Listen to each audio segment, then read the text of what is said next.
Okay. This little old gray-haired woman, I'm finna talk. I ain't really finna talk. And I normally don't. I try not to chime in on celebrity things because celebrity things are just them celebrities. But I am going to say that I understand what Monique was doing. You know, in my journey, in my life, I learned that a lot of times our hurt and our pain don't come from friends, really. It comes from it comes from family. It comes from children. More so, family feel like that they can say anything and do anything. And because y'all came out the same womb, y'all got the same biological parents, it's okay. And I'm not blaming my parents because they did what they thought was best for me, just like I did what I thought was best for mine. But the thing about with me is that I had to go back. I had left some scars, and I had to go back and try to fix it. A lot of black people, we don't want to fix our scars. We act like it don't exist. We act like it don't, that person got over it. And all we have to do is say, I love you, and that's it. It goes away. It poof, it just magically goes away. Sometimes it does, sometimes it don't. We don't want to feel like we failed our children or that we did some harm to our sisters or brothers that caused us for them to withdraw. And that's what it is. Monique withdrew from her family, just like so many of us who just simply withdrew from our family.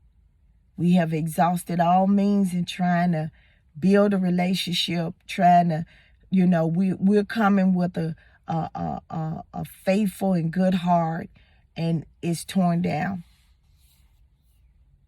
I live with somebody who just, they just exalt, you want peace. You get tired of it. There's always a victim in the family. But people don't like saying that because if you start telling people, hey, you hurt me when I was this and that, they don't want to hear it. But in my journey, I had to hear it. It wasn't nice. It wasn't something I was proud of. I cried. Some I remember, some I don't. But it was their feelings telling it to me. Now, one thing about it is that everybody looking at that Monique is calling out all these people in there. And as a result, D.L. Hughley is saying something and Judge Mathis. But if I could talk to Judge Mathis, I'll remind him that, you know what, Judge Mathis, you talk about the black community, but I want to address that in two parts. One, I want to tell you that I remember when Wendy Williams, she was a black woman now, she's a black woman, came on and was accusing you of something on air. She had you there. And you shut her down by talking about her coke habit, her substance abuse habit. You broke her down to a milliliter. You and Wendy's were black. What difference? I didn't hear you at that point talk about the black community. I'm just being honest. But now that Monique and Cat Williams is talking about the black community, now everybody want to say, oh, you're tarnishing the black community. You're hurting the black community. Oh, you need to stop. But I'm going to tell you something. The black community been hurt for a long time. Why is it strange? And I'm going to be honest that other races help each other. Hispanic people, they help each other grow. They help each other build. Everybody help each other build. Job-wise, promotion-wise, living-wise. White man can go quit a job today and go get one another. We don't even do that. We don't even do that. We get a job, we don't want nobody to know. We do things we don't want nobody to know. We don't want we don't want nobody, you know what, when we just different because we were programmed that way. And instead of us dealing with that open wound that keeps on hurting, we try to put a Band-Aid on it and say that when somebody else speaks the truth, we're hurting the black community. Let's take, for instance, we have black judges that when black people who cannot afford an attorney go in there and try to fight for their house or their liberty and stuff, they becomes more agitated at that black person for showing up without a lawyer, not thinking that maybe that person can't afford a lawyer. I seen it and I spoke on it. And when I did, you know what? Black people call me names and everything. It's black judges that do that. In fact, there's one black judge that's now in the 6th Circuit Court of Appeals.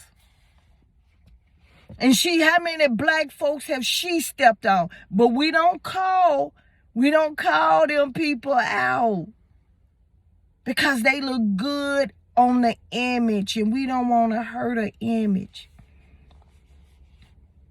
It's black mothers right now that compete. Instead of being a mother to their children, they too busy showing their buttocks and their breasts and twerking and doing videos with their daughter with gangster rap and everything. Where is the black community there? Where is it there? It's nowhere. No, because we don't want to say, hey, black mother, you know what, you being a little trifling and stuff. Because now we ain't got that. Let's not judge each other. And the prisons are filled with those mothers who didn't want to be judged. Prisons are filled with so many of us. The cemetery is filled with so many people that said, you do you. Don't judge. I'm proud of Monique. You know what? I'm not a big fan of hers. I'm not going to sit here and say that. No, I'm not. She was good and precious. But I'm not a big fan of hers. But for her to come out against a whole bunch of people and tell her story, you got to let her process her feelings. And you got to be willing to accept it. I'm not saying that Tyler Perry and Oprah Winfrey and all these other people have not done good in their community. They have. They have. But you can't make them the messiah of the black people. You can't make them the image because they have done people wrong. They have. And I believe it. It's a difference in doing somebody wrong. Even if it's that one person, you should still say, I'm sorry, and not deny it. I lost respect for D.L. Hughley when he got on there, and instead of saying Monique, I don't know where it went. Those are her feelings. She's processing her feelings. Let her process. I would have said, Monique, I don't know where things went wrong. You know what? And maybe maybe that game was not to your liking. I apologize. That's all she's asking for. She's not asking for nothing else. What's wrong with saying you're sorry? even if you don't remember it, even if you don't feel that it's not about you. It's not your feelings, it's hers. I would have told her, I would have said, Monique, you know, I don't know where this went. And I didn't know that hurt still stayed in you. So I want to say I am sorry. And hope that this apology heals you. That's what's wrong with the Black community. We can never heal because we don't want to say we're sorry to those who we have hurt or have hurted us. We don't want to address that. We take it in the backyard because that's how it was. We took it in the backyard and we buried it. Or we took it in our insides and we buried it. And then we wonder why things are so messed up in the community. Why? When you have done all you can do, Monique, at some point in time, you're going to need closure. You're going to have to stop holding on to that. And you're going to have to say, you know what? They're not going to see it. So I got to move on. But at this point, for you to express it, for you to say that, hey, I want this apology.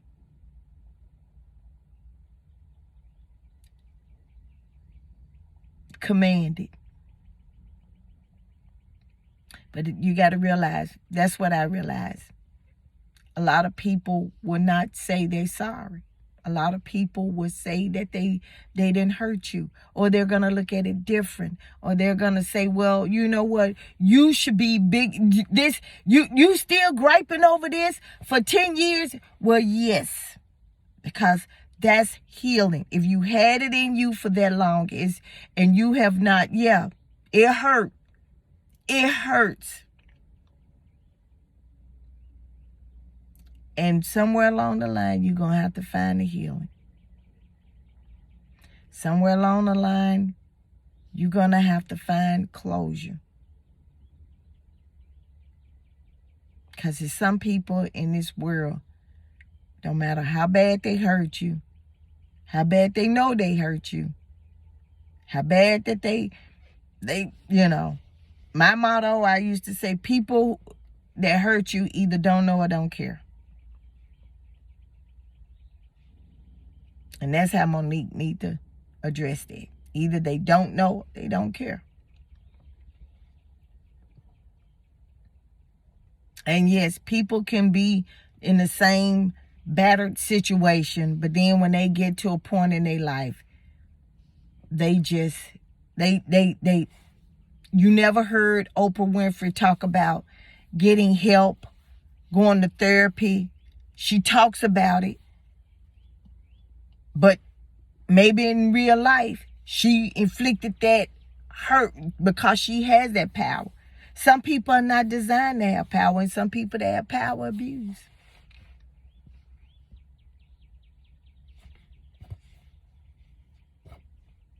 So, like I said, before we sit here and say, you know what, she was wrong for telling the field, and you know, like I said, you know, it's amazing how people come out and talk about the Black community when it's one person standing up for their rights. But then all this other stuff, you know, that's why, you know what, I feel like Black Lives Matter is a joke. It is a joke. One police officer shoot and kill somebody. But I didn't see Black Lives Matter out when them 5 or 6 police officers killed that boy and that man in Memphis. I didn't see Black Lives Matter out there fighting and clowning and doing all of that and talking about stop the violence and hold them black men accountable. They sat somewhere, they got somewhere, they sat somewhere, and they said, well, that's not what Black Lives Matter is. Come on now, let's call it for what it is. I don't see anybody that's coming out and saying, hey, I'm tired of this. You black men, you black things killing our black sons, our doctors, our future lawyers, our future engineers, our future husbands. You don't see them doing it. You don't see, but you see them when a white officer go out here and kill what the whole country come up. Oh, we need to stop police brutality. Okay. We always want to talk about black community. But how many of y'all call the police when y'all see thugs selling dope in your neighborhood? None. How many of y'all go and get involved with the police department? None. We teaching our children to hate and befriend the police department, who I'm gonna be honest, who morale is probably at the lowest point of their lives. They tired. I'll be tired. Don't want to roll down the window. Don't want to comply. Want to tell you people what you are, cracking the window, making them put their lives in. Yeah, I mean, I get it. I drive these highways all the time, and I guarantee you, police pull me over whether they black or white. I'm going to roll down that window. I'm going to pat my hand on the steering wheel. I'm going to tell that officer I need to go and get my stuff. I keep my stuff where I can do. I want that contact to be as least as possible. I ain't finna argue with him. I'm not, if he take me to jail, you know what? I'm going to get out because I'm going to comply. I'm going to be just as nice as I can. Even while he violate my rights, I'm going to be as nice as I can because I want to go home. I want to be nice as I can. I even teach my son, don't run. You let them do whatever they going to do. I want you out alive. We got, the even the clothing now has evolved around the black woman, the degrading of the black woman. Look at how what's that online store, Shein? Look how they you don't know what you can't say no more that the hooker is on the corner now, because you can't tell. Your daughters are dressing like that. You dressing like that. And at some point, somebody's son is dressing like that.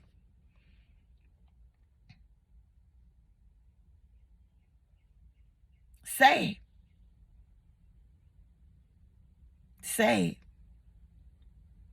But we don't want to deal with that. We don't want to deal with the detriment and the harm that we continue to put on our race. And then at the same time, when somebody call us out, we want to sit here and get all upset. They say when you point fingers, them 3 come back to you. Have you taken accountability for the things that you have done? Black leaders, have you reached out? Have you reached out? Have you really reached out? Not just to your own kind. What about, when have y'all as a black community gonna talk about the mother? The mother is the first contact a child sees.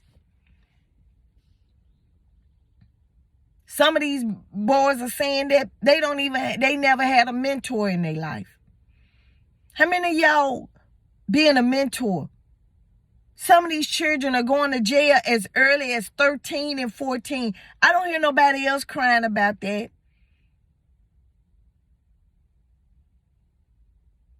I don't hear nobody crying. But everybody's focused on one black woman who wants to find her healing. and doing her process with or without a husband. And I'm going to tell you something. You know what? If her husband is her support group, I want to give you this verse for everybody who talking about Monique's husband. The Bible says that a wife should cling to her husband and forsake all others. That's including mama, daddy. Forsake all others. So I don't see anything wrong with her husband. If he advising her, that's the head of her house. It is what it is. But like I said, everybody, that's my thought. I'm just going to say that's my thought on Monique. It's my thought on her. I'm proud of her. I'm very proud of her. Would I go to one of her concerts? I'll go. Since she with Cat Williams, it's a little bit high up there. But I don't have to be her fan to admire and respect her. I don't have to be that. I don't have to admire her comedy part to admire and respect her humanity part. And y'all need to let her process. Y'all need to let her grow. And y'all, while you at it, it's okay. I'm going to say this. And then I'm going to end this video. I got sisters that when they did have my phone number, only called me when they had a question or a problem. Then called to see what I was doing, if I was okay, if I was alive. Then I moved to another city. Same thing. And they always said, I love you. And it got to a point where the love sound like, hello. Hello. Like it's just something like when you answer the phone, hello. And then I met people who cared about me. Hey, how you doing? Girl, I was just calling, checking up on you. I ain't want nothing. I was just seeing if you was okay. It was times when I didn't know what was going to happen next, and they called me or say, you know what? I was thinking about you. Here's $20. Seemed like God just brought it right on time. And I've been struggling for a while. I've been in my drought for a while. I'm coming out now. And hey, you know what? I don't know if you had money for your medicine, but here is this. Hey, I know you feel like you saved. Here is this. And I had a chance. I'm getting ready to go on my 40th cruise. And yeah, I asked and he said he didn't, he been in the Navy. He didn't want to go.